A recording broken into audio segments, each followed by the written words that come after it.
Hi, my name is Aditya Ramdas. This is 2014, and I'm a final year PhD student. Welcome to the set of tutorials on the singular value decomposition. This will probably be 3 videos, and this SVD has a huge history in linear algebra as well as in machine learning, and it has plenty of motivation. In machine learning, it's used for dimensionality reduction, matrix completion, nuclear norm minimization, and matrix factorization, and all over the place. And to understand all of these, both applications as well as the theory behind them more deeply, we really need to get a feel of what the SVD is and what it's trying to tell us in from different perspectives. And so that's what this tutorial is going to be about. So it's going to proceed in 4 parts. First, I'll review the notion of rank.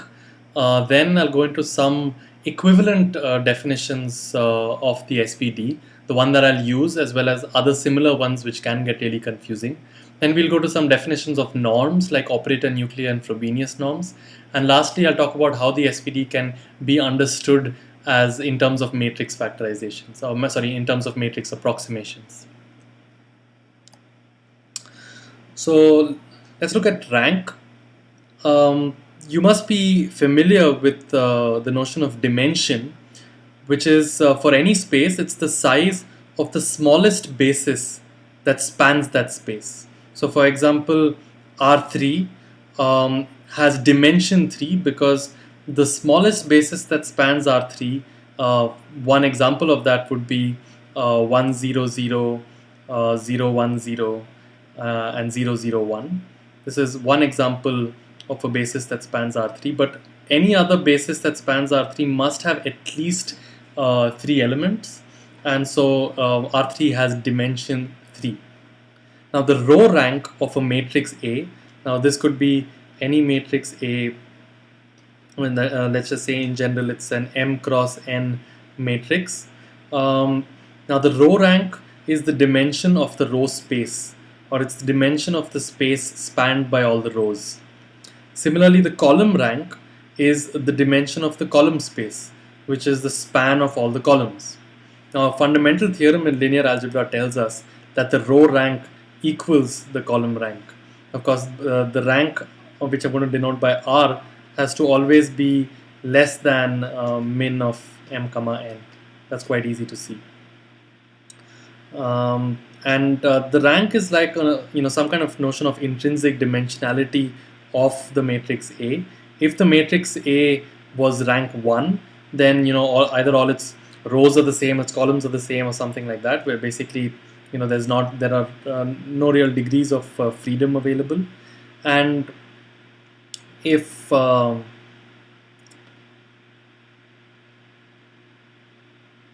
that really true?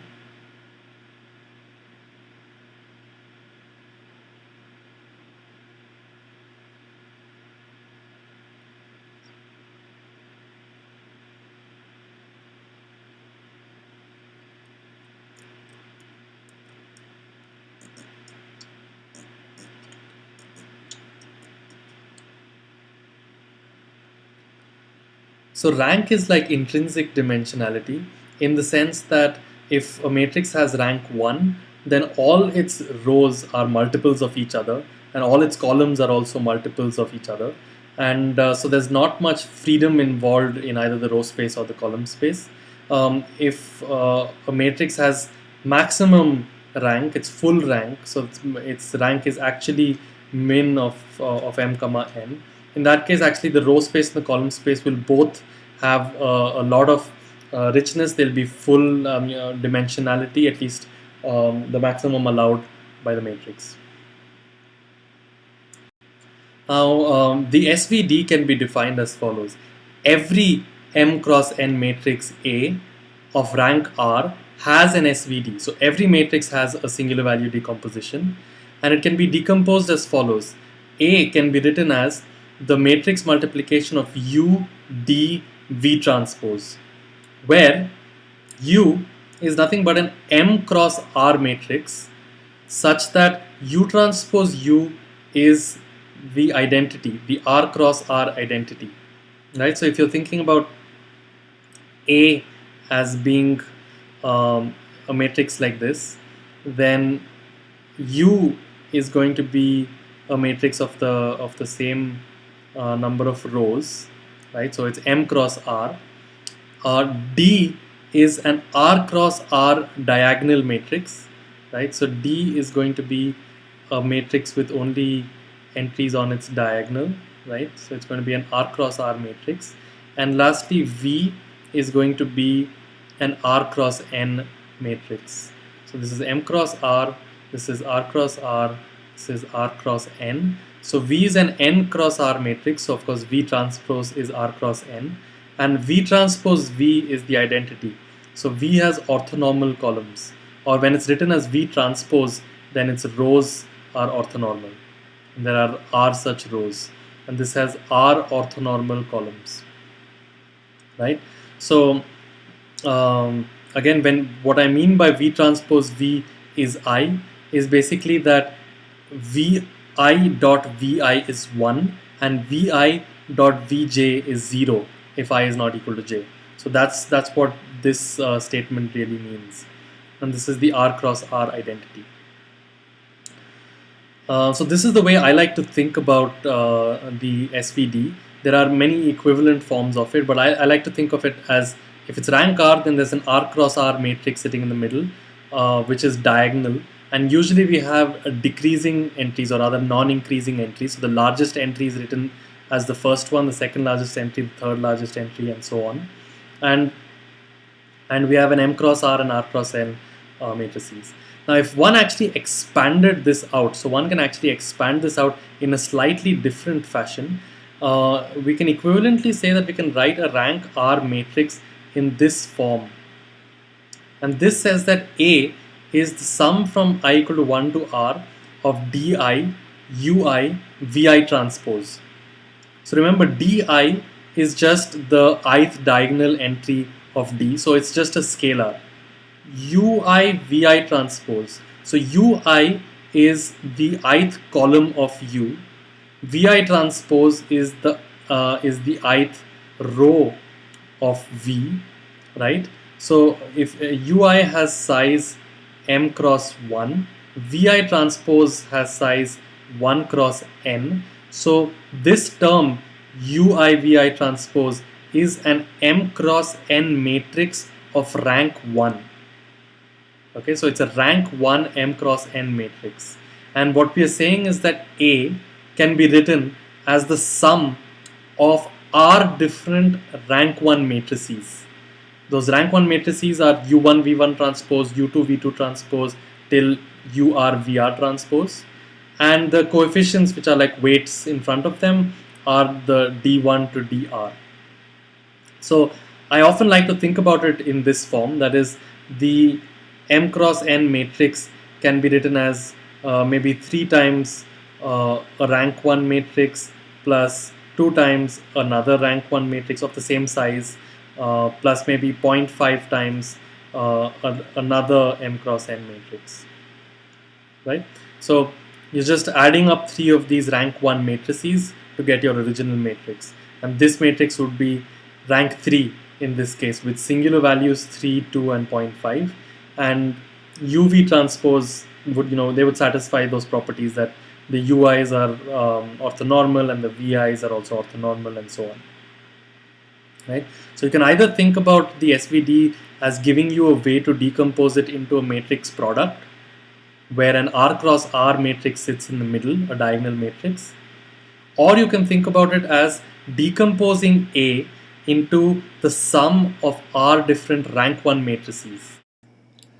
One of the most important points that one has to remember, which I just forgot to mention, is that these entries are always positive. That is, all of the diagonal entries DII can always be written as positive numbers. If any of them happens to be negative in the product, then the minus is absorbed by either the one of the UIs or one of the VIs, but D can always be written as a set of positive numbers. So singular values are always positive. This is a very big difference from eigenvalues, because some eigenvalues can be negative, they can be complex and so on, but singular values are always positive. Now I mentioned earlier that you can write A as the sum of R rank 1 matrices, right? So DI, UI, VI transpose. Now it turns out, of course, that you can also write this as the sum of n rank 1 matrices, right? Where dr plus 1 to dn are all equal to 0. So maybe this should be the minimum of m comma n. But basically, I can always add a bunch of extra terms which are 0. Now this leads to a different definition where either U, instead of being an M cross R matrix, right? U is written as an M cross M matrix, D is written as an M cross M matrix, which is still diagonal, and V is written as an N cross M matrix, or rather V transpose is M cross N. So in that case, U is an orthogonal matrix in the sense that it's M cross M and U transpose U is I. It's a square matrix which satisfies this equation, which means that U transpose is basically U inverse, and so U transpose is also I, and that's what you mean by an orthogonal matrix. So in this case, U is an orthogonal matrix, and D satisfies that DII is equal to 0 for I greater than R. Right. Similarly, I mean, this would be the case if one either m is larger than n or n is larger than m. But you could also again write U. A very analogous thing would be to write U as an m cross n matrix, D as an n cross n matrix, and V as an n cross n matrix. In this case, U is rectangular, but now V is orthonormal, or rather an orthogonal matrix satisfying all of these properties. And again, D is a diagonal matrix such that DII is 0 for all I greater than R. So you can always embed a bunch of zeros in the middle matrix, in the diagonal matrix. You can always add zeros. And when you expand it out, those terms don't make any difference. And so often you'll hear people mentioning that U and V, or one of them is an orthogonal matrix. And you must keep in mind that they're not talking about the most succinct form of the SVD. Of course, if the matrix was full rank, then indeed one of these two matrices would be orthogonal, and in that case D would also have all its entries non-zero. Another way to do this, again slightly differently, is to stop D from being a diagonal matrix, right? So the matrix in the middle need not be diagonal. So if U is M cross M, then D could be M cross R and V could be N cross R, or rather V transposes R cross N.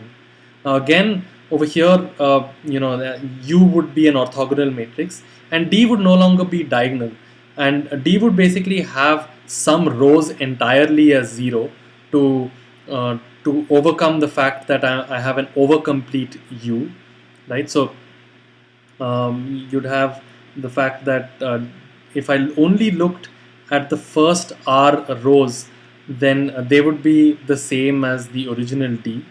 But if I looked at the R plus first row to the mth row, they would all just be zeros, right? So in some sense, this is a slightly different way of writing the SVD in which it's not square. A similar way is where you now make V square, and so you make V orthogonal, and again D would be non-diagonal in this case, and again it would have a bunch of 0 columns. And the last setting is where both U and V are square, and hence they are orthogonal matrices, and D is non-square, it's M cross N, with a bunch of 0 rows and 0 columns. So there are many different ways of writing down the same thing. I like the version in which you just keep the middle matrix as R cross R exactly equal to the rank. But sometimes you hear people using some of these, and you should just be wary not to get confused. So that's the end of this introduction, and now we'll move on to defining other norms like the operator, nuclear, and Frobenius norms for matrices, which will help us understand the SVD better.